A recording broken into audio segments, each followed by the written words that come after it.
And Your Royal Highness, the U.S. intelligence concluded that you orchestrated the brutal murder of a journalist. A lot of people didn't like that gentleman that you're talking about. A lot of people didn't like the journalist that was assassinated. In our part of the world, you are seen as a peacemaker, and bro, they're playing Trump so fucking hard, dude. They're stroking the fuck out of his ego. Mr. President, why wait for Congress to release the Epstein files? Why not just do it now? You know, He has the power to just release it. Why does it have to go through Congress? it's not the question that I mind, it's your attitude. I don't think you ever would have liked that question. We are not creating a fake opportunities to please America, please President Trump. It's real opportunities. To his credit, he understood the question, and the question is, hey, are you guys bullshitting? He's like, no, no, no! I know I just doubled the number I said I was going to invest, but guys, we're serious here. I asked the Crown Prince outside of Trump because I blow everyone away. That's what I heard. Monica Lewinsky, baby. All right, guys, I'm curious about this video. That's pretty much it. I saw a couple clips of a reporter grilling Trump, so it made me laugh and made me want to look at it. So this is Donald Trump, and he's hanging out with a couple of the guys with, I think, personally brilliant hats. I love them a lot. And also, they assassinated Jamal Khashoggi. And a lot of credible evidence to say that they were involved in 9/11. So it's pretty good stuff. It's such a beautiful thing for them to be here. So, okay, let's go. Well, thank you very much, everybody. We have No problem, man. I really appreciate that. Thank you for thanking me. a extremely respected man in the Oval Office today, and a friend of mine for a long time. Really? Okay. Very good friend of mine. Wow. And Is that not a self-report? Are we at a point now where, like, he just feels invincible? Does he just feel completely invincible? Like, he could just say, like, he's like, yeah, you know, everybody. Okay. I'm very proud of the job he's done. When he's Maybe it's because the media, I don't know. I guess he's in a position where he could just say what the fuck he wants and nobody gives a fuck. It's crazy. done is incredible in terms of human rights and everything else. Human rights? You mean when they would, like, have people, Wait, what human rights shit do they do? That's fucking good. What is he talking about? There's like a whole big thing where they'll have like workers come over on visas, and then they'll like take their visas and make them work for like fucking nothing. What are you talking about? This was the biggest thing where issue that people had when like Bill Burr was when Bill Burr and a bunch of the comedians went to fucking Saudi Arabia, and they were told they can't make fun of the prince. So wow, I wonder if Bill Burr will change his mind now that he seems to have a similar take to Trump here. And he's the crown prince. Wow. The future king. You know, it's interesting. He was actually elected. Do you guys know that? The elected crown prince. Do you guys know that? That's how it works. He was the elected crown prince. Isn't that incredible? And I just want to pay my greatest respect to Wow. your father, King, who was an What about the people who died in 9/11? amazing man. I met him early on. He greeted me at the airport at an age that was pretty high up there. And it was He greeted me at the airport, so I liked him. Incredible. about 117 degrees, and he was standing on the red carpet as I came out of the plane. Wow. And he's amazing. And when I met his brilliant son, it was at the Oval Office. Shortly thereafter, you came in representing the country, and I called the father. I said, "This guy is fantastic." I love this guy. He's fantastic. And I don't know if that helped you or hurt you, but Wow. obviously it couldn't have hurt too much. Because That's incredible. You know, he does a really good job just blowing the fuck out of everybody in the Oval Office, doesn't he? I wonder if he's ever done that to somebody who's actually been president before. It's incredible. He's so good at it. you are, right? Wow. So we had a great meeting. Great and, meeting. the office has changed quite Frankly, one of the greatest, some say. One of the greatest meetings. a bit. And we inherited a mess. You actually told me you thought the country was in big trouble. I'm not going to use the exact word that you Yeah. use. I refuse to say that you What do you use, like the N-word or something? thought our country was dead a year and a half, Wow. 2 years ago. Dead? 2 years ago, we're actually doing all right. COVID was rough, but we got through COVID pretty decently, you know? Shit happens when bad shit happens, you know what I mean? Okay. But a country was in trouble, and now we have the hottest country in the world. You said that also. Wow. And we do. We have the United States is right now. We have the hottest country in the world, almost as hot as my daughter Melania. He's made frequent comments about how attractive he finds his daughter to be. I don't know if you guys know that. That's the joke, you know? But can you blame him? I mean, if you think about it, is it really his daughter? He probably didn't raise her at all. I doubt that he even raised her. You know, I'm sure that, you know, what do you call it? Other people raised his daughter. you know, people that nannies. Fran Drescher. The hottest country in the world. And between the tariffs and the election, November 5th election, we've done things that nobody can believe. Yeah, we've kind of fucked the economy a bit for no reason. To own the libs. Oh, Ivanka. Sorry, guys. Melania is the wife. I get the two confused just like Trump does. My bad. $21 trillion will be the amount invested in the United States. Wow. Or committed to invest. Is that a fact? Oh, or committed to invest. Okay, we might do this. We'll do that. Don't worry. We tell the truth all the time, dude. Businesses are honest as fuck. In 1 year. So Wow. I'm here How much of that was the CHIPS Act that Biden passed? Oh, okay. Never mind. 9 months. We're up to almost $18 trillion. Wow. Biden, as an example, the Biden administration, if you call it that, it's not, to me, it was the Biden lack of administration. Oh, got him. Biden auto pen, am I right? They were less than $1 trillion for 4 years. We're going to be $21 trillion for 1 year. They were less than a trillion for 4 years. So I got a little pushback on saying Saudi Arabia has a credible link to 9/11, and this was the biggest part. 15 of the 19 hijackers were Saudi Arabian citizens. And then there were some allegations that Saudi Arabia officials have provided support to the hijackers, right? So, also, we know now that, Saudi Arabia assassinated a journalist, and they engage in slave labor by having people go there for work and then forcing them to give up their passports and whatnot so that they can make them work for significantly less. There's quite a few human rights violations going on over there. So, yeah, man, I mean, there's it's pretty credible information here. I think that's hard to believe. The biggest in history was a certain country, $3 trillion. We're going to be $21 trillion. 21 trillion. On top of that, prices are coming down. We inherited a mess. Wow.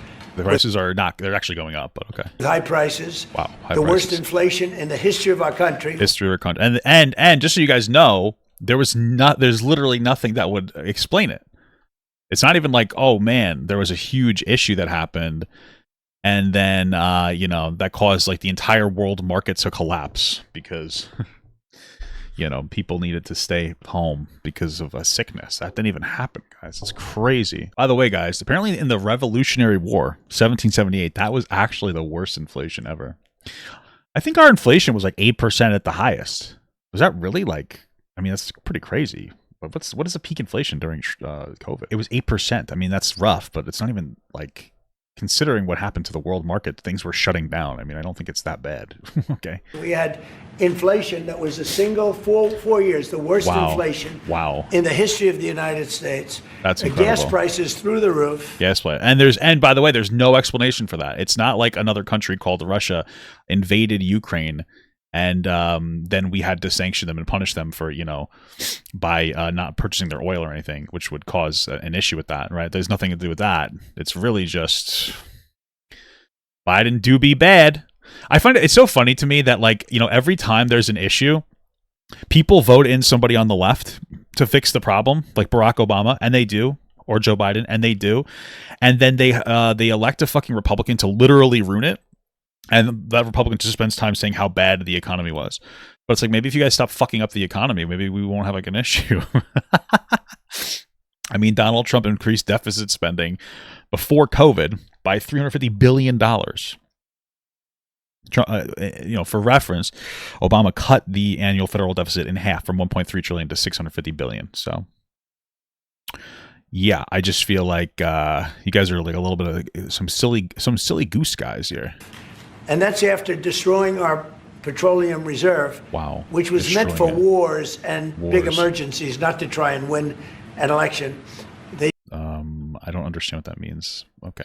They opened up the reserve so they open up reserves to help us through our issue with with Ukraine's issue with Russia. Yeah, that thing that Trump blames Ukraine for. People get $3 less in gasoline, and it didn't work. They got about 3 cents less. Wow! Because as big as those, this is probably all facts, guys. Reserves are, they're peanuts when you're talking about that kind of traffic.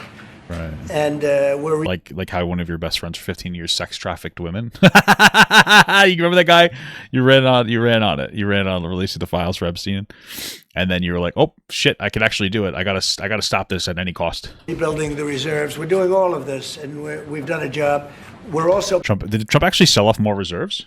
That's not true. It seems to be the Biden administration authorizing more selling. They did 260 to 290 million barrels under Biden. Yeah. I don't think that's true. Yeah, I don't think that's true. bringing down prices very substantially, and we've already brought them down very, very substantially. Gasoline is way down. Way I down. think you'll be seeing $2 gasoline. You see, I think you'll be seeing $2 gasoline up your ass.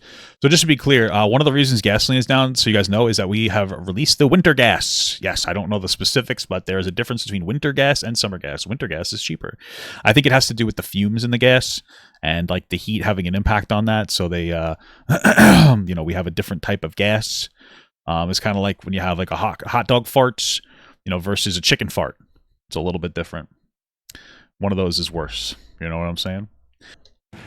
But we're now at 250, 245. Some are lower than that. Whoa. It was $4.50, $5, $6, $3.50, $3. What about the bring back the $5 footlong? Am I right, guys? Give the people what they really want, dude. Give the people what they really fucking want here. Talking about freaking gas prices. You know what I mean, dude? That's ridiculous. 375 under Biden, all different numbers, but way high. I want this guy fucking. And we have energy way down. But the biggest thing to me, biggest thing is because to I me- know what it means in jobs, is The biggest thing to me is ice cream is super overrated. That's what he's gonna say. the fact that we're at over $17 trillion, Scott, and we Wow. expect to be around $21 trillion in 1 year. And that's many times bigger than in history. Yeah. The highest number was $3 trillion. And we're going to be at 21 trillion. That means new plants. Oh, I thought he was talking about the deficit. I think he's just talking about the investment that he thinks is going to happen, which is not, obviously. He's not going to get $21 trillion worth of investment. But New AI, new auto plants. We have auto plants. guys, we're going to have new auto plants. We're bringing back the factory jobs back to America. Am I right? Based as hell. But also, we're going to have AI and robotics take over them. So you're not going to have a job. But guess what, my rich friends? They're going to own those factories. And we're not going to have them pay taxes because we love cutting healthcare for children to give billionaires tax cuts. So guys, this is working out perfectly for me. Do you feel stupid yet for voting for Trump? Oh, but Kamala was a girl. And she had a fat ass too, dude. You kind of fucked that one up. Besides, she was a woman. She would have never gotten anything passed anyway. She would have been too busy dealing with her period. So we would have just had 4 years of nothing. This what now we have 4 years of just fucking tax increases, dude. I'm just kidding. I love women. They're so beautiful. YouTube, don't ban me over a joke, please. That's coming in from Canada, from Mexico, from Germany, from Japan. Toyota just agreed to invest $10 billion on That's incredible. I love Toyota. That's my favorite. My second favorite is Luke Skywalker. new auto plants, all American workers. We've never been in a position like this. Wow. You can go back to the beginning. Yep, on our knees in the Oval Office, baby. Some say Donica Lewinsky. I say that's definitely misinformation. Am I right, guys? Our country has never been in a position like this. Wow, that's so And beautiful. it really is because of the fact that we use tariffs to bring all this money in. Guys, we love taxes. That's incredible stuff. We brought a lot of money in. And you're going to see the results in a year when these plants start to open up. We have more Oh, yeah. plants. And in a year from now, he'll be saying, just give me a couple more years. Just give me a third term, and I'll be able to pull this one off. Under construction now than at any time in the history of our country. Wow. And these are big plants. These are the Huge biggest plant. plants anywhere Some in the say world. the biggest. And I There's want to huge thank plants. you because you've agreed to invest $600 billion into Wow. the United States. And because I love that. I love that. That's such a beautiful thing. That's so beautiful. my friend, he might make it $1 trillion, but I'm going to have to work on him. But Whoa. it's 600. We can count on 600 billion, but that number could go up a little bit higher. Yes, sir. I don't know. We'll see. Yeah, or it could just go away. We don't really know. But we appreciate it very much. So Saudi is going to be investing at least $600 billion, and that means Actually, I heard estimates as high as $17 sextillion. That's what I heard. Somebody said that to me one time, so that's a fact that I heard it. Actually, you know what I mean? I heard it. investments in plants, Yep. in companies, money Oh, on yeah. Wall Street.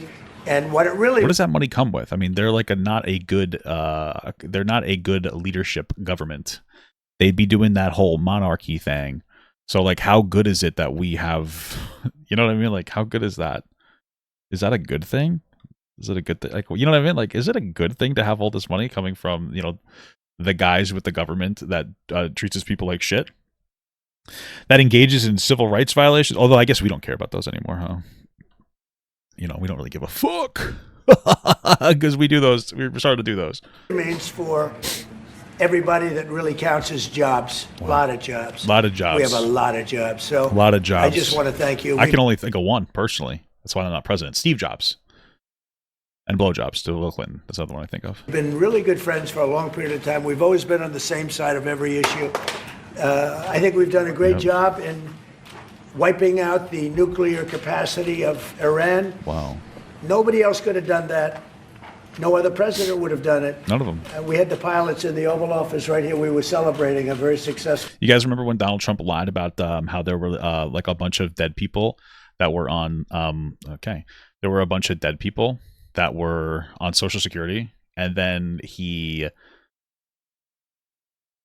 like, when it was really just a bunch of dead people that were like still on the list because it was up, not, but they weren't getting payment, and then he said all those things and they took him off the list, and then Social Security benefits increased.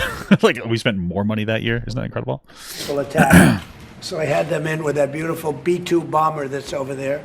Whoa. And they said, sir, for 22 years, 22 of them, we practiced this attack. Our predecessors, these were very young guys, so 22 years, they said our predecessors and us practiced the attack on Iran, but no president ever gave us the go-ahead. 3 times a year they went out and they practiced the attack. Nobody let us do it until you came along, and I let them do it because it was the right thing to do. You can't have a nuclear Iran. And so we put you in a very good position. But I just want to say it's an honor. I feel like, you know, not to feel bad for this guy, the guy who killed Jamal Khashoggi, but I do feel bad that he has to sit through this. And I feel like this is cruel and unusual punishment, to have to sit through Donald Trump monologuing about Joe Biden and a bunch of other dumbass shit over and over again. It's actually fucking insane. So I guess I feel bad for that. Like, it seems like everybody who goes in has to go through this fucking monologue. This is actually really pissing me off right now. To be your friend, and it's an honor that you're here. And if you'd like to say a few words, but thank you very much. Well, thank you, Mr. President. This relation has been a relation for about 9 decades, and we've been working together for a long time. But today it's a very important time in our history, because there is also a lot of things that we're working in the future.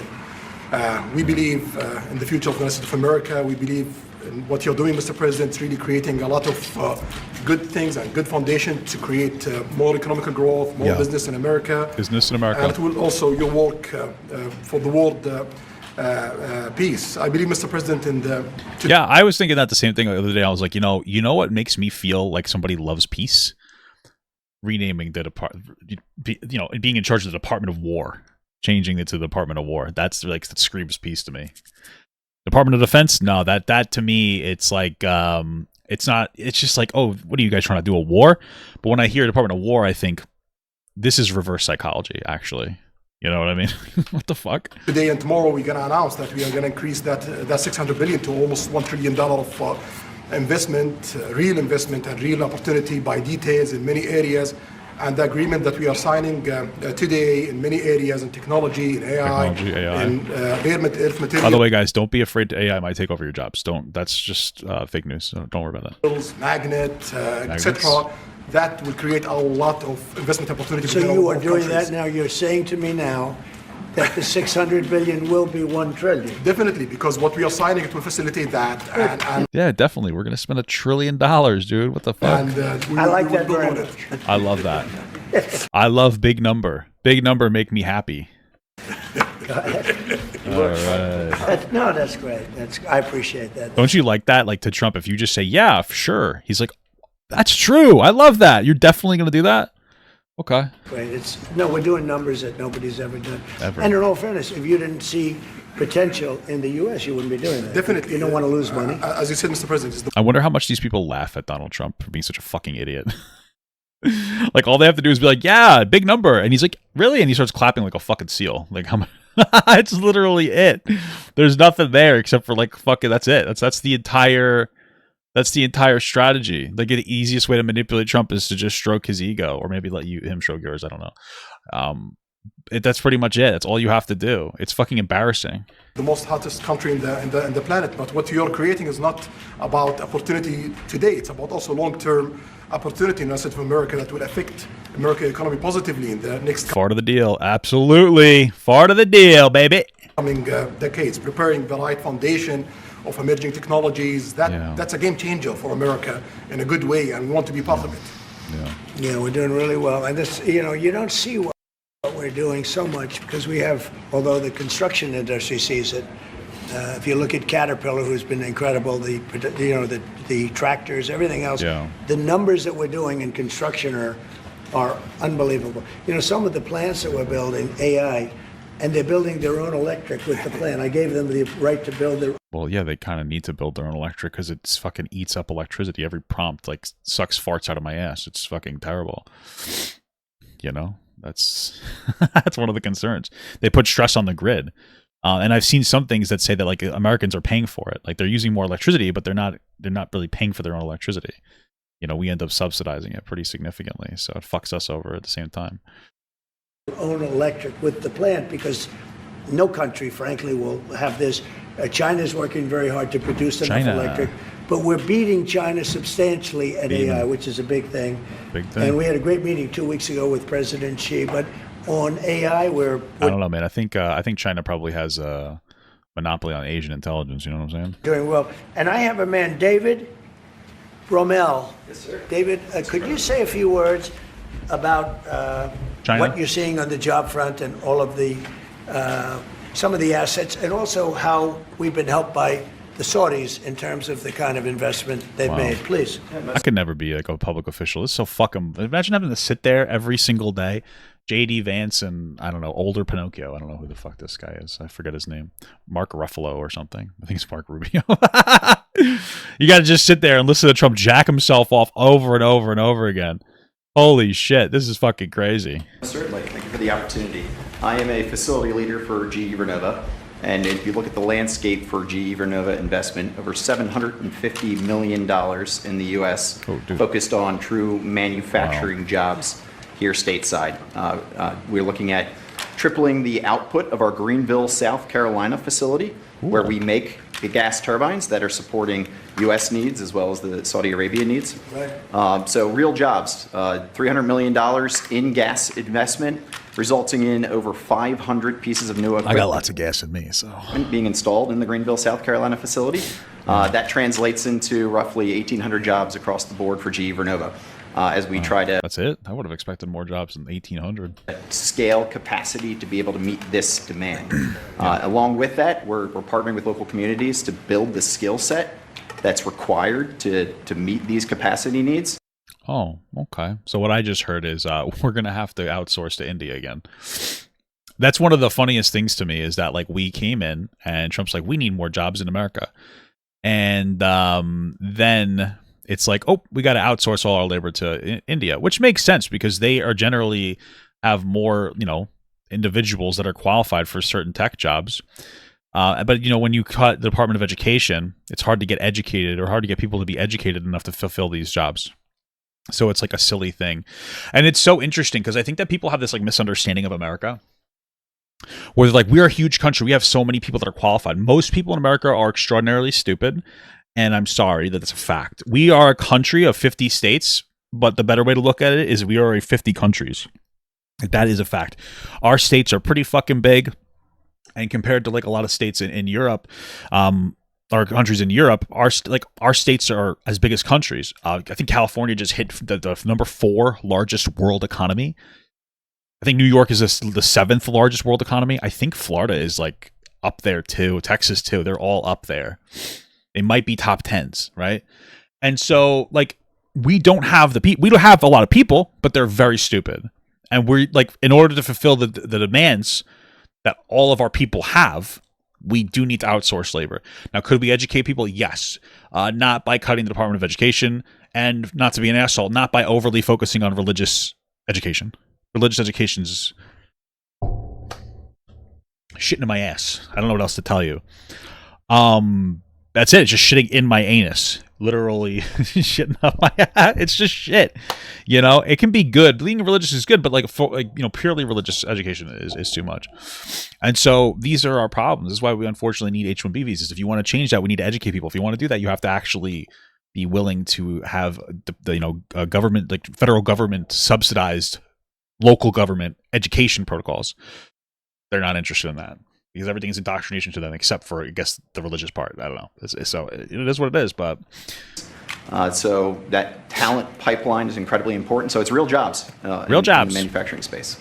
Real jobs. Well, you've been great, and thank you very much. Thanks, man. And Appreciate that. we love that state. I won that state by record numbers. Yep, that's. I won a lot Hey, of listen, you should just keep talking about how amazing you are, Trump. I think people love that. states by record. Texas, Wow, a Texas. lot of them by lot of Indiana. We're working with Indiana or something right now. We won that. Working with we won a Indiana. lot of them by records, but that was one of them. I want to thank you very much. Say hello to everybody. Hey. Great job. You're doing a great job. Thank you. So, Yeah. just in wrapping up, we'll take a couple of questions, but I want to just tell you what an honor it is to be your friend, and I very much appreciate the investment of now $1 trillion. You know what's so funny? 10 years from now, I guarantee you that if there was a massive sex trafficking ring that this guy instituted, Trump would be saying he never knew the guy. Isn't that silly? It's okay. hell I'm yeah. glad you got that out. I didn't want to be the one to tell him, but that's great news. We keep increasing, Mr. President. I know. You know, each time the opportunities are just increasing more and more. Well, the opportunities, right? You know, we're doing better. If We're doing amazing. Doing amazing, honey. even if you look back 6 months ago, I mean, now all of a sudden you feel even better. So, and I think we're only going to go in one way. Does anybody have any questions? Mr. President, Have you approved the export licenses for advanced chips to Saudi Arabia? The export licenses? We are working on that. We're negotiating that right now. Marco, do you want to talk about that, or Scott? Okay, well, I mean, that's part of what we may have announcements on that later today. But that's what we've been working on is the mechanics by which something like that could be achieved. And it's part of the broader process, part of this broader engagement and cooperation between our two countries. Certain levels of chips. Yeah. And for the Crown Prince, Your Royal Highness, you're talking about $1 trillion of investment. Could the kingdom continue to do that with oil prices in the mid-60s? We are not creating a fake opportunities to, you know, please America, please President Trump. It's real opportunities. Wow.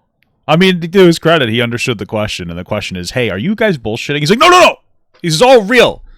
I know I just doubled the number I said I was going to invest, but guys, we're serious here. We are not just stroking this guy's ego, who that just fucking gets off to anybody saying any nice thing about him. We're not doing that, okay? For example, when you ask about the AI and the chips, Saudi Arabia have a huge demand of, a huge need of computing power, and we're gonna spend in the short term around $50 billion by consuming those semiconductors for our needs in Saudi Arabia, and with the With 50 billion, maybe that's true.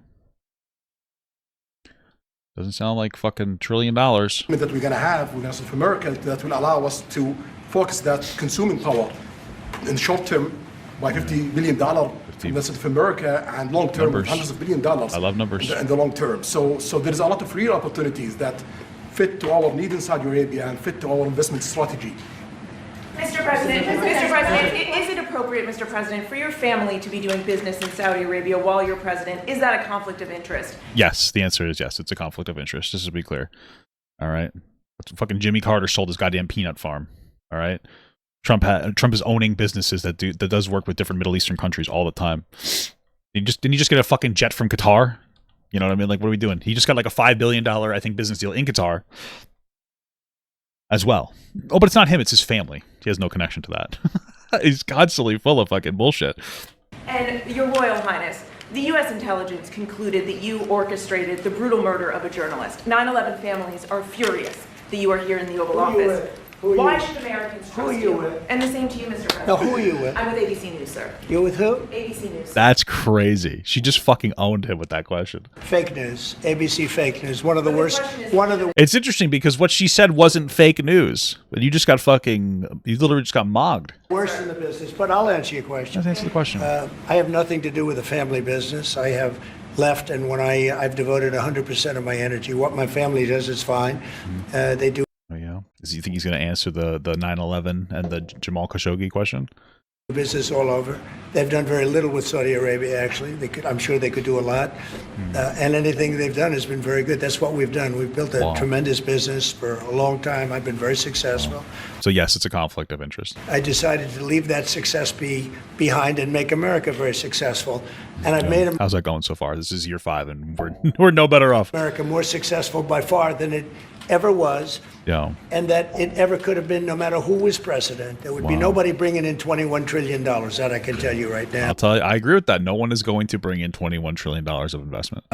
As far as this gentleman is concerned, he's done a phenomenal job. You're mentioning somebody that was He did do a good job being involved in the assassination of that journalist. That is true. extremely controversial. A lot of people didn't like that gentleman that you're talking about. A lot of people didn't like the journalist that was assassinated. Is that really a good response? Whether you like him or didn't like him, things happen, but he knew nothing about it. And What the fuck? Bro, that was insane. That was literally insane. You know, a lot of people didn't like that journalist, so... Wow. Well, I mean, this tracks with the way that Trump thinks of and treats journalists, you know, so, I mean, he's fucking doesn't allow some journalists into the White House, into these press hearings. They banned journalists from the Pentagon because they told them that they had to sign a waiver that they wouldn't talk about anything unless they were given explicit permission. So, yeah, I mean, great stuff. Incredible. I'm not really that surprised. I wonder, is Donald Trump getting more bold because he has control over like the media bad narrative, or is he just losing his mental? Is his mental health shitting in its pants? Those are my two questions. And we can leave it at that. You don't have to embarrass our guest by asking a question like that. Guys, you don't have to embarrass our guest. Okay? You don't have to embarrass them. Just you ask, Mr. President, if you allow me to answer. You know, I feel painful about, the families of 9/11 in America, but, we have to focus on reality. Reality based on CIA documents and based on a lot of documents that Osama bin Laden, he used Saudi people in that event for one main purpose, is to destroy this relation, to destroy the American-Saudi relation. Like, that happened like 20 years ago? To destroy this relationship? That's the purpose of 9/11. So whoever buying that means they are helping Osama bin Laden's purpose of destroying this relation. He knows that strong relation between America and Saudi Arabia, it's bad for extremism, it's bad for terrorism. And we have to... It certainly is bad for tourism. You know, it's good for tourism. Mr. Beastland in Saudi Arabia. It's incredible. To approve him wrong and to build our relation, to continue developing our relation. It's critical in the safety of the world. It's critical against extremism and terrorism. About the journalists, it's really painful to hear, anyone that been losing his life for, no real purpose or nothing illegal way, and it's been painful for us in Saudi Arabia. We've did all the right steps of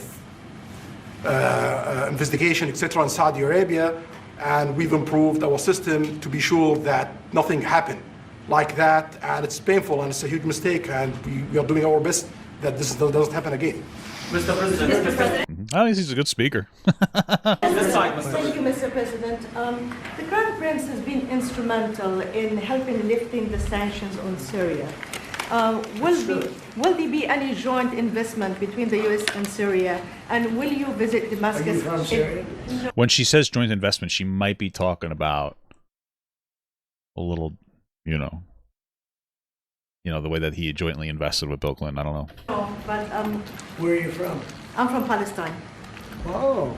Trump, do you recognize that Palestine's a real place, or do you just think that you should build hotels on it? I'm just curious about that question. It's a question I had. Making a lot of progress, huh?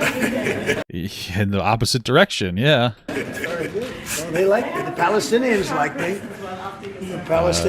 Why would you guys were touting AI hotels in Palestine? So I don't know if that's true. Palestinians are doing very well, actually. I think we're working very closely with a lot of people to make everybody happy, including Israel, the Palestinians, and everybody. That's very interesting. No, I think that I will tell you, the Crown Prince called me, and he specifically asked me if I would lift the sanctions on Syria, because he wants to see Syria make it. As you know, the leader of Syria was just here, and we had a great meeting. And he's a strong guy, and I guess you need a strong. Do you think that Hassan Parker? Oh, sorry, Parker. I said his name wrong. Do you think that Hassan Parker is actually loving Trump right now because of his positive relationship with the Middle East? I wonder.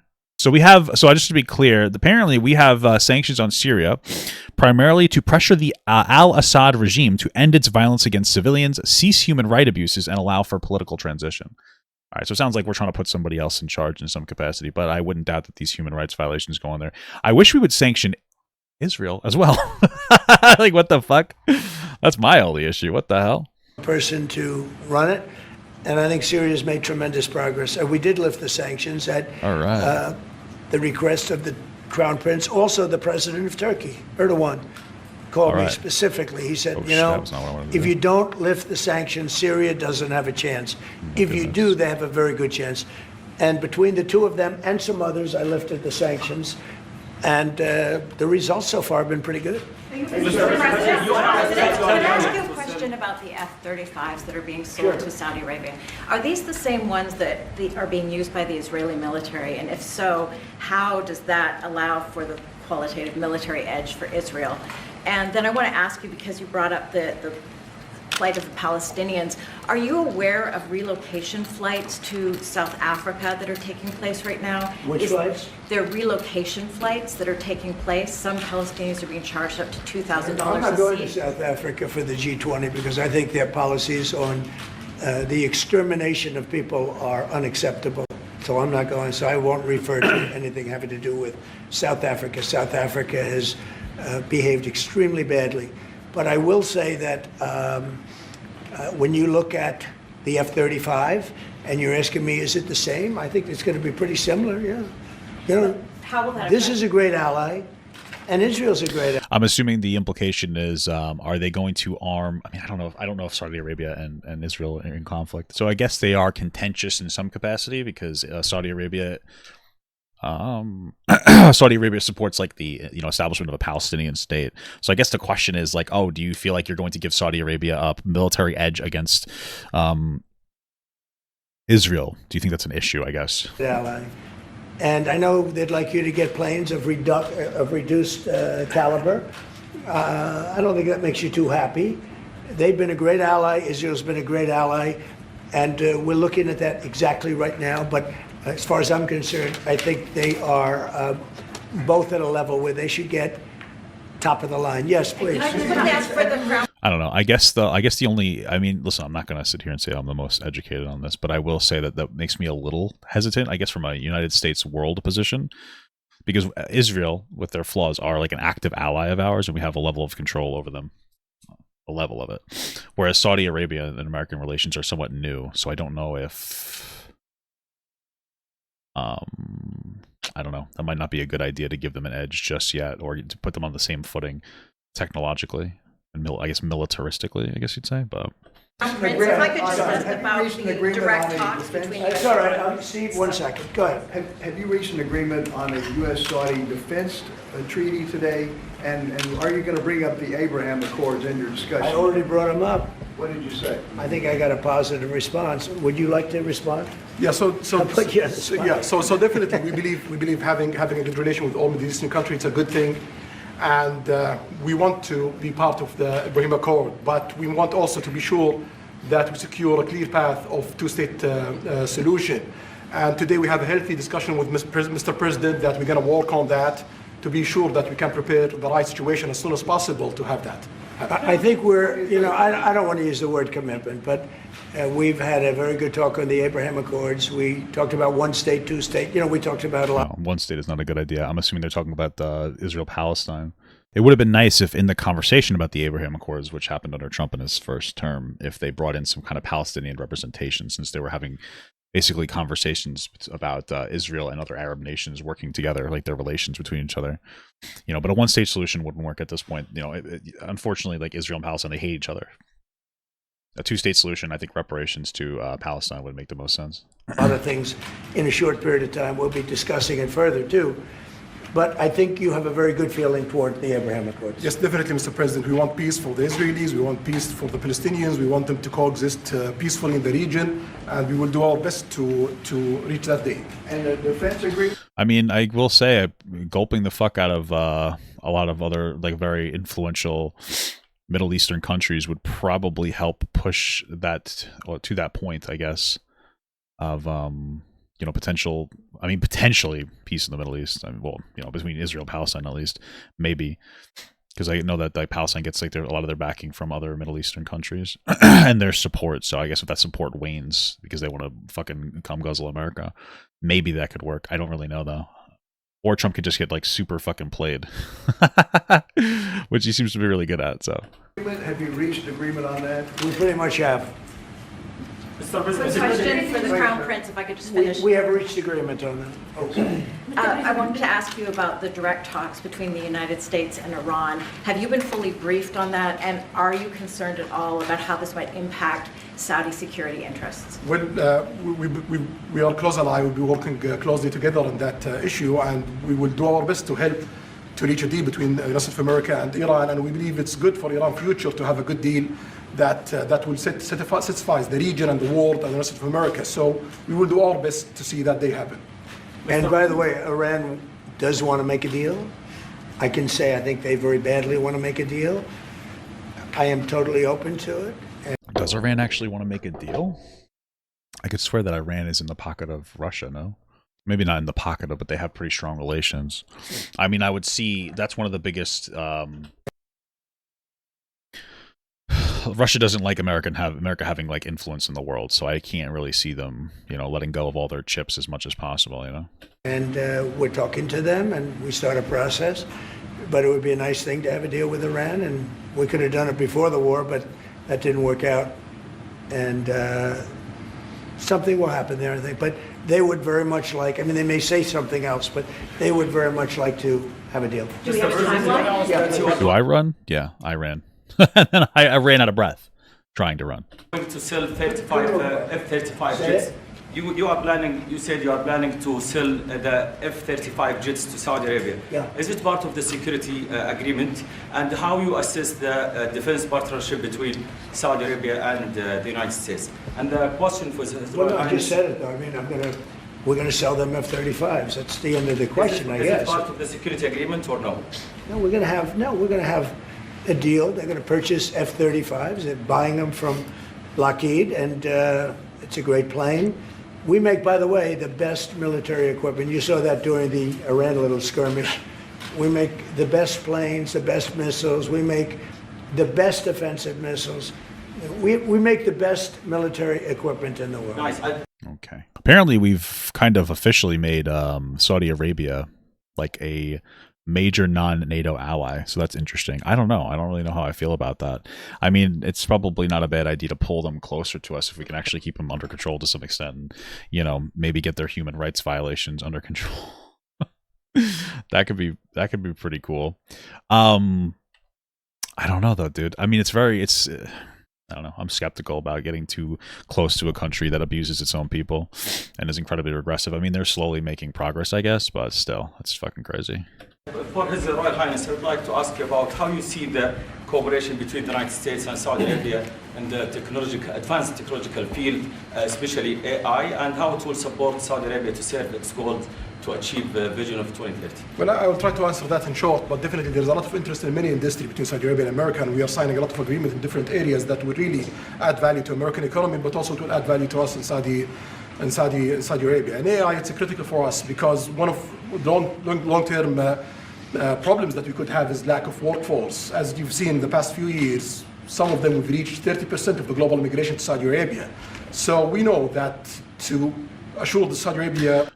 I wonder if like part of the Saudi Arabia long game is to want to buy like these AI and then like try to educate their people, or at least some of them, to be able to work on AI in some capacity. I wouldn't doubt it.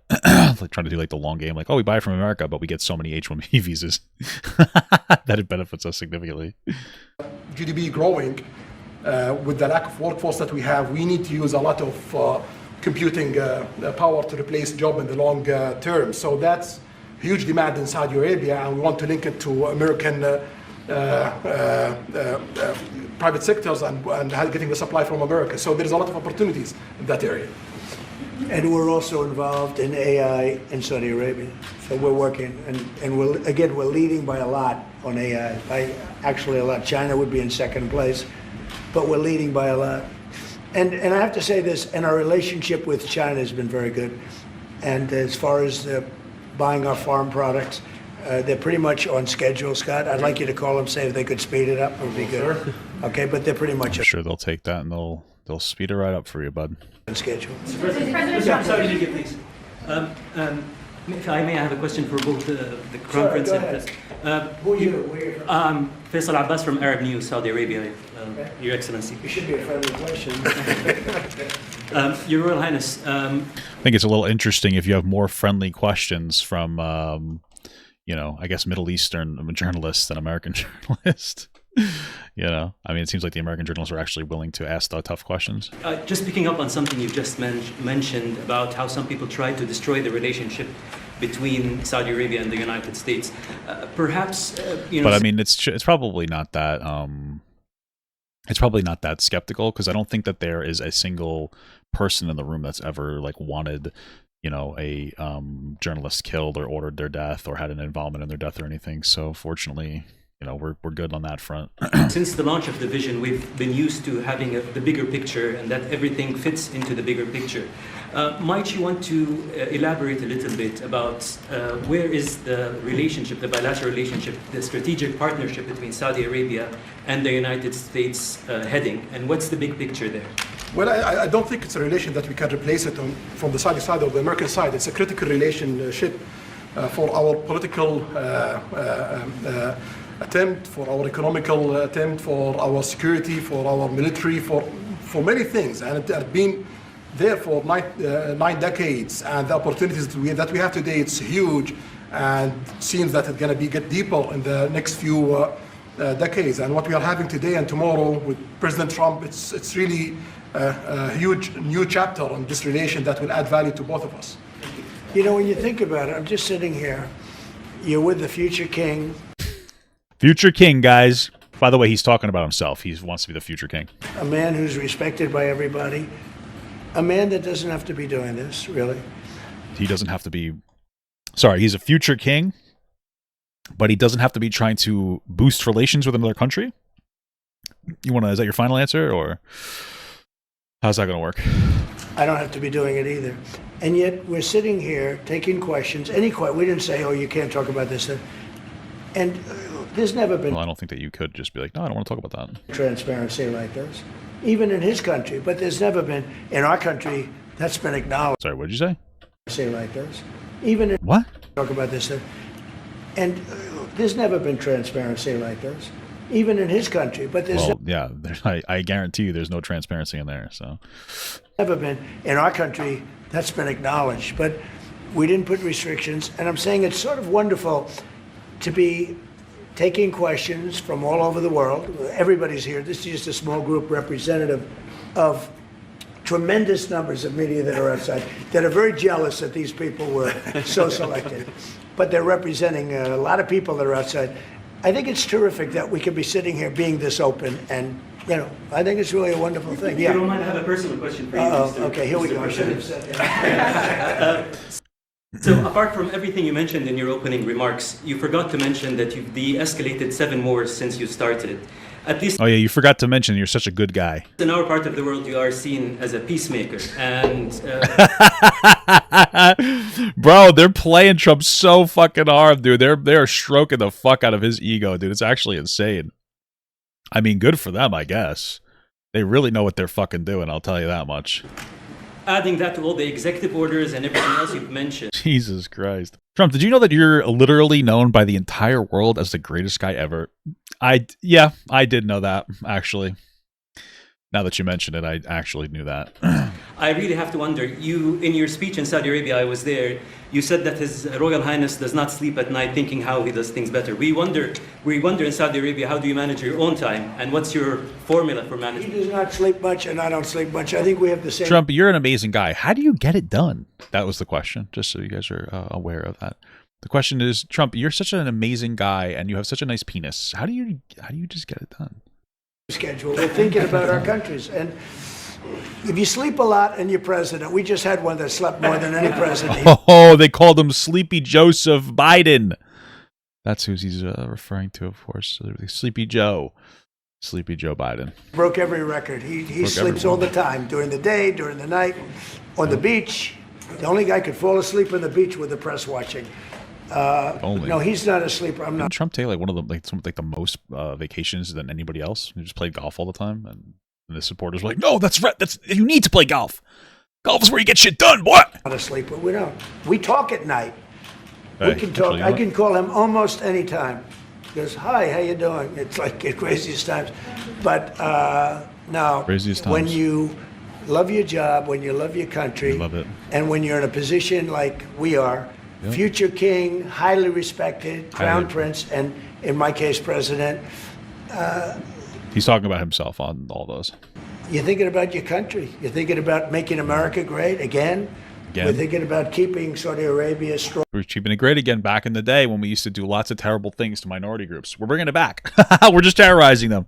We're telling them to come. Hey, can you come here? Can you come check in? You're here, and we told you as long as you check in, you can stay here. Can you come here? Oh, we got him. We just unchecked them. We're just gonna treat them like shit now. It's just, we're bringing back the old days where we just terrorize people, vulnerable people. It's just make America great again, guys. Strong and vital, and in a pretty tough part of the world, tricky part, right? Tricky part, a lot of tricky people, but he thinks about his country, and I think about my country. I don't want to sleep. You think that Donald Trump's kids listen to him to that talk and go like, "Wow, this guy's he's just amazing. He's doing everything the right way." President Trump, do you I think Bill Burr is under the Saudi Princess robe, probably. expect a formal civil nuclear deal to be reached soon? Can you talk to us about that aspect with Saudi Arabia? I can see that happening. Do you think that an agreement will happen today? It's not urgent. It's always. Sorry, what's not urgent? President Trump, do you expect a formal civil nuclear deal to be reached soon? Can you talk You don't think a nuclear deal is an urgent matter? Okay. Incredible. to us about that aspect with Saudi Arabia? I can see that happening. Do you think that an agreement will happen today? It's not urgent. It's always when you have civil nuclear, but you have more oil than almost anybody else. We actually have more oil and gas than they do, but I refuse to say that. And I don't even know if that's true, but okay. Why do you refuse to say that? We have more than we have more than anybody. Can you imagine? Let me tell you, I have more gas right now. Are those sales, Israel had reportedly wanted those sales to be conditioned on Saudi Arabia moving to normalized relations. Israel will be happy.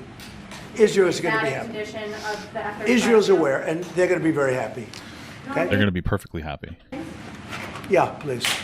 Hello. Hi, hello. My name is Aman Hazani from Sharq. Yeah, so it sounds like they're worried about them getting nuclear weapons. Nuclear weapons. And I guess we're not giving a fuck. Somehow that's not something to be concerned with, is the nuclear weapons other countries have. Okay. Newspaper from Riyadh, of course. I have a question for the Crown Prince and for you, Mr. President. Crown Prince of Saudi Arabia, how much you expected from developing the cooperation with the United States in the field of new energy AI, supply chain. How much you expected from that? No limit. We just continue pushing forward. There's no limit. So we just push forward for all the opportunities that we have. You have to understand, this is really a great ally. Just the fact that they're now doing, I came in here at 6, I did not know that. I was pushing for the 1 trillion, but he didn't tell me that. Now he told me. This is a great ally of ours.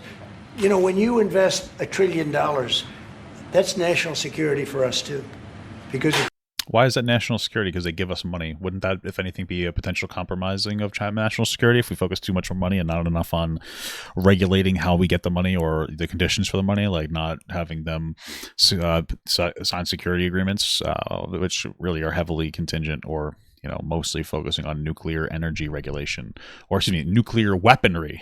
Those are two different things. It creates jobs. It creates a lot of things. And I would say, Scott, right, when you hear one country is putting $1 trillion into the United States, that creates national security. And, I think that they don't have to say that, but I think a big part of that is also the fact that tariffs are in play. Everyone loves tariffs. Everyone loves taxes. No one loves taxes more than Republicans. Even beyond tariffs, that's a real ally that will do that. Creates a lot of power for the United States. President, we are also in Saudi Arabia very happy because this much of Saudi money is a function here, and of course it's come back for us for benefits. So it's complementary interest. So this is the I think what's the different the friends and ally do. Well, look, I love the country of Saudi Arabia. I know the people very well. The level of treatment that we go when we go to Saudi Arabia is something that is incredible. And the people like us, and I think they really like America, especially when I'm president. I mean, I don't think they liked America so much maybe for 4 years recently. I think Obama treated Saudi Arabia very, very badly, as you know. I wonder why, huh? And I think Biden didn't have any idea where the hell he was. I don't think Biden knew the difference. How would you describe the future relationship with Saudi Arabia? I mean, from the strategic aspects, would you describe that? Say the relationship is with? Yeah, of economic. I would say top of the line. It's as good as it can. I don't think it can get much better. We have a country that trusts us, and that's why they make that investment. If they didn't trust us, they couldn't make that investment. And we trust them. They've been... Well, obviously, they would be willing to make investments in the United States because they get to have some kind of... that gives us like a standing in their ability to work with us. We wouldn't trust them because we may misalign on the way that we treat the governments treat people, and also their capacity for nuclear weaponry. So yeah, what the fuck? This idea that they wouldn't that they need to trust us to invest it, that's not true at all. In fact, I imagine a lot of other countries like Saudi Arabia, like Russia, can rely on the fact that we are a country that changes presidents every 4 years, whereas they don't have any elections in any meaningful capacity. So it's just about who they can manipulate and trying to get as much power as they can, and seeing if they can have particular influences on different people, different presidents, see how far they can go, see if they can run disinformation campaigns to get people elected, see if they can take meetings with the sons of future president-elects to talk about getting dirt on their political opponents, things that all happened, things that the Mueller investigation exposed was factual. Right, there was plenty of links to suggest that Trump was trying to work with Russia to get information on Hillary Clinton so that they could win. We know for a fact that Russia interfered in our elections through massive disinformation bot campaigns. So, okay, very reliable. Now we are. I rebuilt our military in my first term, and we spent trillions of dollars, and we gave away some of it in Afghanistan stupidly because we had stupid people running our country. But we gave away. But that's as much as it was. It's a tiny fraction of what we put here, and we're bringing our military to a new level, the highest level ever. We have those plans to go now, and again, it's all American jobs and everything, so it's good for a lot of reasons. But as far as Saudi is concerned, no, I don't think our relationship could be better. I don't think they had a great relationship under Biden, and I don't think they had a great relationship under Obama. But they have a great relationship under Trump. Well, I mean, they assassinated a journalist and there's credible evidence to say that they had an impact on 9/11. So I wonder why we had a bad relationship with them under Biden and Obama. The Presidential Walk of Fame, you saw that, right? And we're walking, and I asked the Crown Prince, so outside of Trump, because I blow everyone away. That's what I heard, dude. That's what I heard. Monica Lewinsky, baby. Who was the best president ever? Who was the best president ever? Which one? For Saudi Arabia. And you could maybe, it's an interesting answer, I don't know. The Roosevelt who started it, which is a Democrat. And Reagan, he's one of the historical presidents that have close ties with Saudi Arabia. But we've worked with all presidents. Who else likes who else do the conservatives like? What other names did we drop here? Does Trump blow them all away? No, it's another league, Mr. President. Mr. President, and Trump doesn't give a fist pump. I grab that hand. I don't give a hell where that hand's been. I grab that hand. Remember Biden? He travels for 20 hours, gets out, and he gives a fist bump. No. Why the fuck are we talking about Biden fist bumping people? When you get out of the plane and you got the future king and the man who's one of the most respected people in the world, you shake his hand. You don't give him a fist bump, right? What the fuck are you talking about, man? What the hell is he talking about? We don't want to ask you about that, but I can't imagine you were thrilled. You were like a little bit surprised. He's a fantastic guy. You don't do that. Yeah, please. we're getting closer to the end of the year. Have you started the interviews for the Fed chair? Yes. Who have you interviewed? Oh, that's not good. I really don't want Trump to get anybody in the Fed himself. He's a fucking disaster. So, what is the current Fed chair? Yeah, it's Jerome Powell. So basically, the Fed chair has the ability to set interest rates. And the reason that you set interest rates, you're either going to increase interest if the economy is stable and you don't want to necessarily flood the market with money, or you lower interest rates when things are a little bit turbulent so you can put more money into the economy. When you lower interest rates and you put more money into the economy, that's going to, in the long run, increase inflation. Right. And so it's kind of just like a balance of, what you set interest rates to so that you can control the value of the dollar and make it sort of stabilize and stays at about 2%, 2 to 3% as a target inflation. You don't want it to deflate. You want inflation, not too much though. 2 to 3% inflation. It incentivizes people to spend their money. They can't just wealth hoard, and their money can't just continuously increase in value. Which you want people to spend money, or else if money doesn't go through the economy, then what the fuck are you doing, right? He's been constantly pressuring Jerome Powell to lower interest rates, which is not going to be good in the long run. It's just a bad idea. I think the last time that a president was able to have an influence on the Fed and to get them to lower interest rates, it was disastrous for the economy. Yeah, so it was Nixon specifically who had he pressured the chairman at the time, Arthur Burns, to lower the interest rate so that he could run for president and he could look good by making the economy seem great. But that is a significant contributor to the reason why there was significantly high inflation in the 1970s. And they called it Nixonflation, right? So it's a very bad idea for Trump. I don't think Trump should ever get somebody into the Fed because I couldn't trust that pick. I think I already know my choice. Who is it? Well, I like What is it, like somebody that you know? him, but he's not going to take the job. He refused. You like Treasury better, right? Much better, sir. So we are talking to various people, and frankly, I'd love to get the guy currently in there out right now. Yeah, he wants to because the guy won't fucking let him ruin the economy so that Trump can look good for a couple of years. But people are holding me back. He's done a terrible job. He's done a really good job. Hurting housing a little bit. I think that what's hurting housing is probably that like a bunch of, Trump's billionaire buddies are able to buy up houses and provide absolutely no value to anybody. And we don't do anything about it.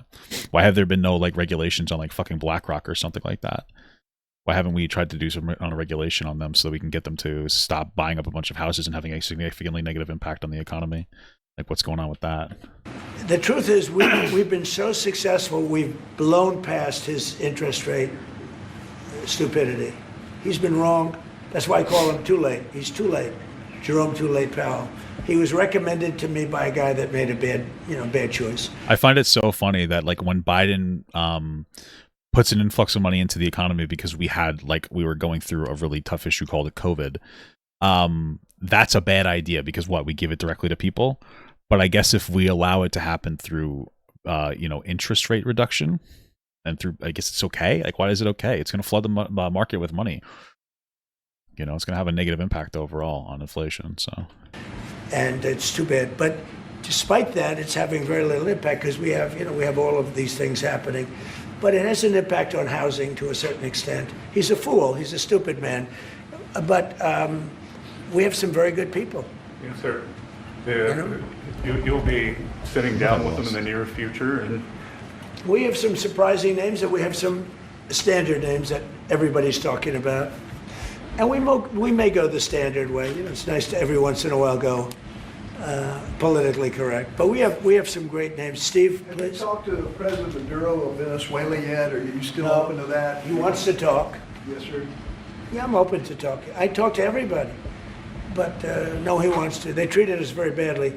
They sent all of their prison population into the United States, and we're getting them out rapidly. But he sent all of his, and he sends drugs into the United States and other things. No, he treated us badly. He was dealing with a bad president, and he was able to get away. We have now, I think we have the strongest borders anywhere in the world. Nobody's coming in unless they come in legally.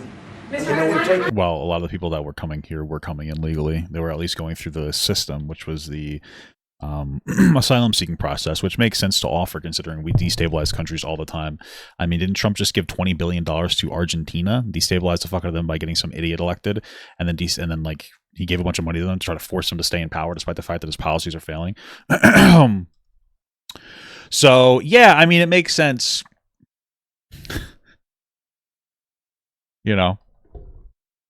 So it makes sense to have like a asylum seeking process.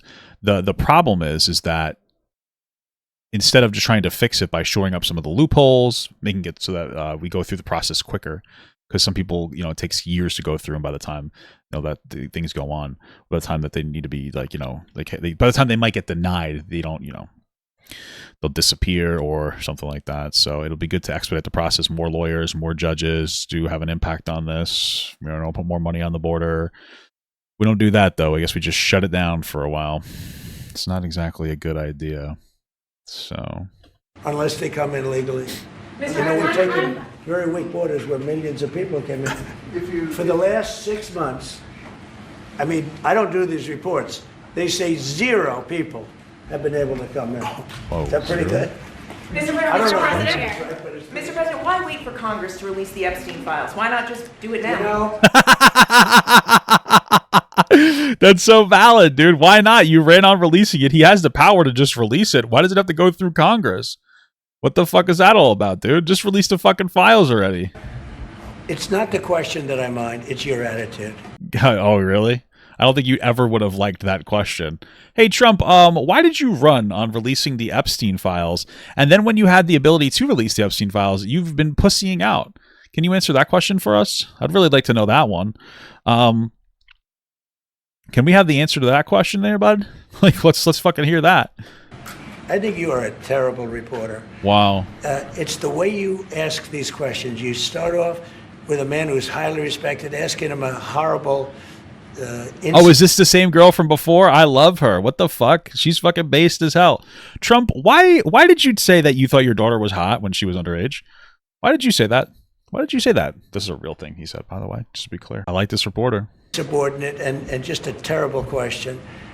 And, why? Answer the fucking question, pussy. And you could even ask that same exact question nicely. You're all psyched up. Somebody psychs you over at ABC. You're going to psych it. You're a terrible person and a terrible reporter. As far as the Epstein files is, I have nothing to do with Jeffrey Epstein. I threw him out of my club many years ago because... That's really interesting. So why did you run on it and then not actually release the fucking files? I don't understand that. I thought he was a sick pervert. You were friends with him for 15 years. But I guess I turned out to be right. But you know who does have? Bill Clinton, Larry Summers, who ran Harvard, was with him every single night, every single weekend. They lived together. They went to his island many times. I never did. That's probably not true at all, dude. Okay. Andrew Weissman, I hear. All these guys were friends of his. You don't even talk about those people. Well, you ran on releasing it, and nobody's defending Bill Clinton. You just keep going on the Epstein files. And what the Epstein is a Democrat hoax to try and get me not to be able to talk about the $21 trillion that I talked about. He's the one. He's the one who kept talking about it. He's the one who wouldn't shut the fuck up about it. That's fucking crazy. About today. It's a hoax. Now, I just got a little report, and I put it in my pocket, of all the money that he's given to Democrats. Okay. He gave me none. Zero. No money to me. But wow, is that why you're not his friend anymore? He didn't give you enough money? Is that what it is? he gave money to Democrats. And people are wise to your hoax. And ABC's, your company, your crappy company, is one of the perpetrators. And I'll tell you something. Let's hear it. I think the license should be taken away from ABC because your news is so fake. Dude, you guys ever expect Donald Trump to talk about taking the licenses away from different media organizations? Like, who the fuck ever would have expected him to ever do that? Like, what the fuck? And it's so wrong. And we have a great commissioner, the chairman, who should look at that, because I think when you come in... Are you... Dude, Donald Trump's doing it again. He's doing it again. He's basically trying to tell his own chairman to, like, they should try to take away ABC's ability to fucking do the news because he doesn't like what they're doing. Holy fuck, dude. What a fucking little weasel. Jesus Christ. And when you're 97% negative to Trump... Oh my God. And then Trump wins the election in a landslide, that means obviously your news is not credible, and you're not credible as a reporter. So I've answered your question. You should go and look at the Democrats who received money from Epstein, who spent their time. Larry Summers was with him all the time. That creep, the fund guy, was with him all the time. What's his name? The fun guy? Who's the fun guy? What? Who? Reid Hoffman. I don't know Reid Hoffman, but I know he spends a lot of money on the radical left. Reid Hoffman, in my opinion, should be under investigation. He's a sleazebag. And those are the people, but they don't get any press. They don't get any news. You ran on releasing this, so... And you're not after the radical left because you're a radical left network. Yeah, but I think the way you ask a question with the anger and the meanness is terrible. You ought to go... Guys, do you think that he's upset because this journalist is calling his shit on basically like not going after Epstein after he promised to, or do you think he just hates women, guys? Which one is it? Go back and learn how to be a reporter. No more questions from you. Who else? What a loser. Prince, very quickly, I want to ask you, how much money is Saudi Arabia giving for Gaza reconstruction? And this is like obviously the reason why media organizations have been pretty nice to Trump, and like pretty much every time he gets an interview, it's pretty much a softball interview. They might cover him and like criticize him justifiably off when they're not talking to him, but anytime somebody talks to him, they fucking guzzle his shit. And this is why, because he'll basically insinuate that his administration or people in his administration should take away their media ability. So it's pretty interesting how quick he is to try to take away the media's ability to do their job. We are in discussion about that. Still, there is no amount being it'll be a lot. named, but we will definitely help. Yeah, he's gonna. It's very important to him. And a quick follow-up, the International Security Force, given your pledge there would be no U.S. boots on the ground, what is the U.S. role going to be in that? And how do you sort of ratify the allegations that this could undermine Palestinian sovereignty and even the path to statehood? Look, I think we're going to get along great with the Palestinians, and we know their leadership.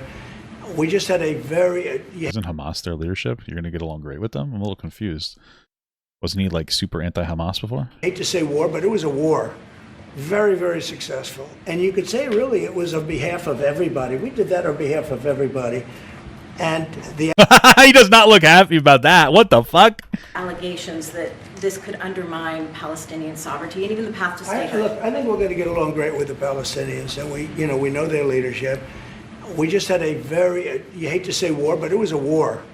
very, very successful. And you could say, really, it Is he was saying that the war, quote unquote, against Palestine was very successful? on behalf of everybody. We did that on behalf of everybody.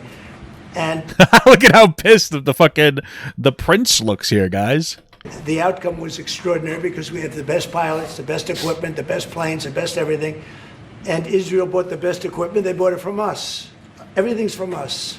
It also Bro, you could see the temperature shift in his fucking eyes the second that he sat here, and he brought up that it was a war that Israel won and like praised Israel for fucking routinely bombing the shit out of Gaza. starts here. This office, I was talking to the Crown Prince a little while. You walk into this office for some It's so funny because Trump's not even saying that as a way to like rub it in his face or anything. Trump is just talking. That's just how he talks. And then this guy knows that he has to fucking sit here and he has to just take it. He knows he has to take it because he's got Trump right in the middle of his foot, in his palm of his hand right now. Which he does. He does have Trump in his palm of his fucking hand. I mean, he's sitting here just like, oh yeah, we're going to invest $80 quadrillion. Trump's like, yeah. He's clapping like a fucking seal. So somebody from the outside, the Oval Office, it's the most powerful place in the world. You're standing right now in the most powerful place in the world. Wow. And no matter how big you are, these are the biggest people, the richest people. They walk into this office. It's special, isn't it? Look at him. He's so happy to be here. But you walk he's just smiling. He's just nodding. into this office. It's the Oval Just Office. nod. And we've done a lot of good with this office. I've stopped actually 8 wars. I appreciated your question before. But I've actually stopped 8 wars. Wow. I have another one to go with Putin. I'm a little surprised at Putin. It's taken longer than I thought. But Really? You said you'd have it done in like a day, so. we stopped India and Pakistan. I could go through the list. You know the list. I don't think he had any influence on any of these other. Just because they happened under his administration, there's nothing to do with him. Pretty sure, like India and Pakistan, like that conflict ended very quickly, and it was nothing to do with Trump. Better than I do. I'm very proud. And I stopped one that was almost ready to start again. You know, there was one that was Have an update on ready to start, where things are and they're with doing very well. So, and it all took place right here in the Oval Office, whether by telephone Right here in the Oval Office. or whether by they came in. Many of these leaders have come in, and you know they signed their peace Where'd they come? deals right here in the Oval Office. So no matter if it's the biggest business people in the world or the greatest leaders in the world, the biggest leaders in the world, like the gentleman on my right, everybody walks into the Oval Office and they say, wow. And now, by the way, the Oval Office is in the kind of condition that it should be in. Whether you look at the walk or the marble floors or With all the gold everywhere? Is that the kind of condition that it needs to be in? anything down the road, we're fixing the White House. And we're building one of the greatest ballrooms ever to be built. You know, we have an event tonight, and we're going to have about 118 people because we have a very small room. For 150 years, they've wanted a ballroom. Wow. And now you're going to get a great ballroom. And I have to say, I probably made a lot And of I have to say, guys, this whole ballroom thing is so cool, and there's no way that this could be abused, you know? There's no way that opening up a pathway for private donations could possibly lead to something happening where there's favoritism. That could never happen. Unless, of course, we acknowledge U.S. agrees deal to slash Swiss tariffs to 15% after a golden... if they gave him a piece of gold. Piece of gold. Wow. They reduced him from 39 to 15% right after they gave him a nice little gift. Here we go. We're boomering it right now. Here's your little thing. It's a 1 kilogram gold bar and custom Rolex clock from Swiss officials. And then he magically slashes tariffs significantly. What the fuck? How did that happen? That's probably a coincidence. It's probably a coincidence, guys. Probably a coincidence. enemies because in your honor, we're having a dinner tonight, a beautiful dinner tonight. Wow. And we have a very small room, right? It's called the East Room. And it's beautiful, it's lovely, but it's like for a little cocktail before you go into a ballroom. It's a very small room. They've wanted a new ballroom for 150 years. Wow. We could have sold the big ballroom out 3 times in honor of this gentleman. So I made a lot of enemies because I have a lot of people that are invited tonight or are unable to come because of the size constraint. But you know what we'll do? Before I leave office, we'll have another dinner. because we'll have it ready long before I leave office, Seems like a great usage of taxpayer dollars, huh? and it's going to be beautiful. I love that. It's amazing. You know, it's a very popular thing what we're doing. And by the way, no government Did you funds. say it wasn't a popular thing? It's all put up private money. Oh, nobody's getting paid at all? Okay. Either way, that makes it even worse. That's where you have the issues of being able to influence things through private donations. All these people have to do, and then that's probably how Trump has made what $3 billion in the 9 months that he's been here. Right? What the fuck is happening? Because he's willing to basically take open up potential bribe pathways. I mean, that's what it is. These are basically bribe pathways. All private money. And in the case, I think it's there's a restriction on foreigners. Otherwise, I could have asked you just for a check, okay? But there's a restriction. These are all private individuals that put up a lot of money to build the ballroom. Not one penny is being used from the federal government. So it's really a nice thing. But I look forward to it. I just pointed it out. If this would be a perfect night to have that ballroom open, Susie. If we had that open, we'd have a lot of people very happy. Right now, we have a lot of unhappy people because they all want to be with us tonight to honor this great man. Thank you all very much. Thank you. I'm just disappointed that Mr. Beast wasn't there, you know? Like, what the hell was that all about? What are we doing here? Oh.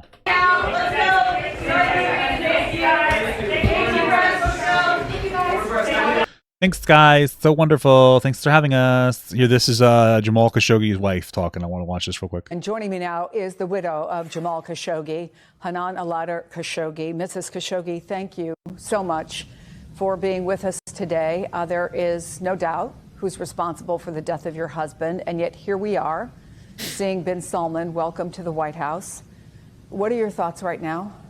Thank you for having me to speak in behalf of my husband. I have a very... Yes, this is the wife of the journalist that was murdered at my understanding, the direction of the Crown Prince, who was just cum guzzled inside the Oval Office. Heavy feeling today. I cannot express it. It's very painful. It's very heavy and a mix of feeling.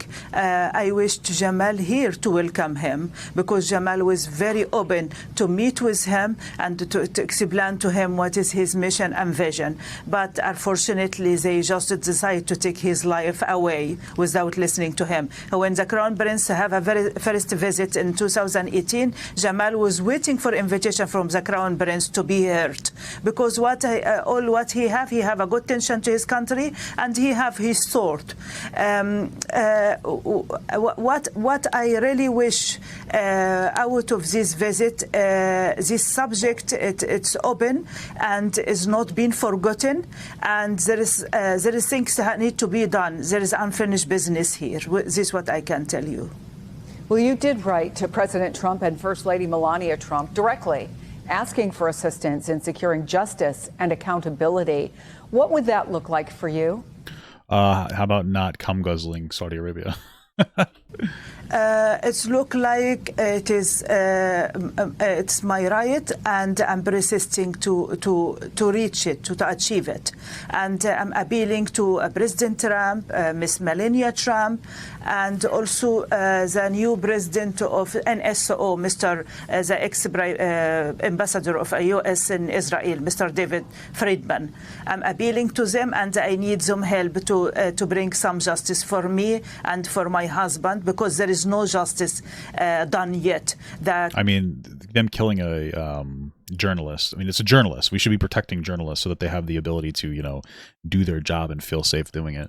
And we should be setting that precedent around the world. And so, like, what you would really want to do is sanction Saudi Arabia instead of, eat their asshole, live on TV.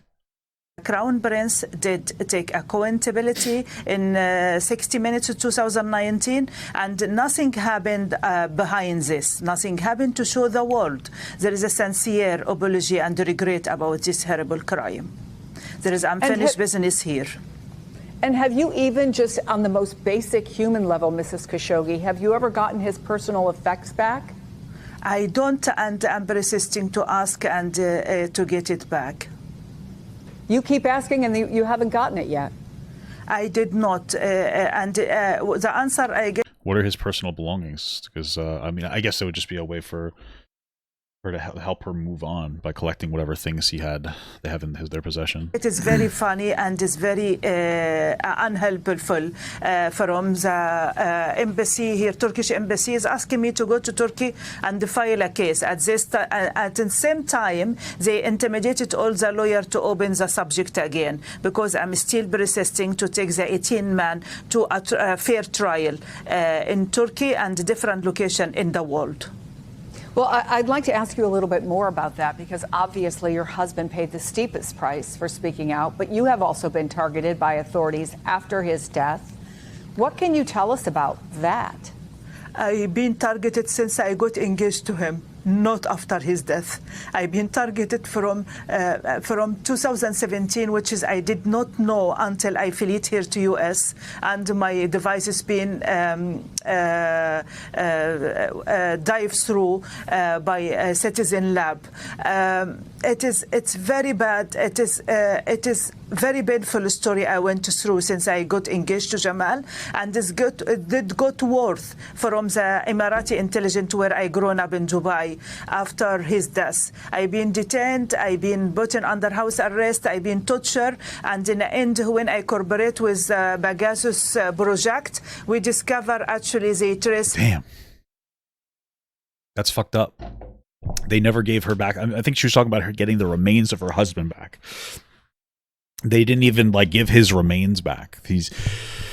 So that like she can bury him properly. Through me by using the NSO product. That's why I'm trying to take a legal action, because I have a privilege to have a legal legality, file a lawsuit in different countries, because I was a cabin crew at the time I've been targeted. I was flying with Emirates for 22 years.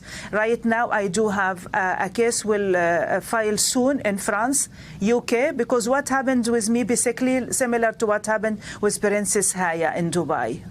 It's similar to it, yes.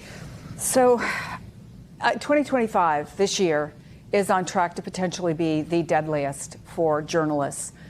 Many of them who were killed in war, but also many who, like the Israel-Palestine, yeah. Husband, were trying to tell the truth, were challenging governments that were oppressive regimes, and whose lives were taken as a result of that.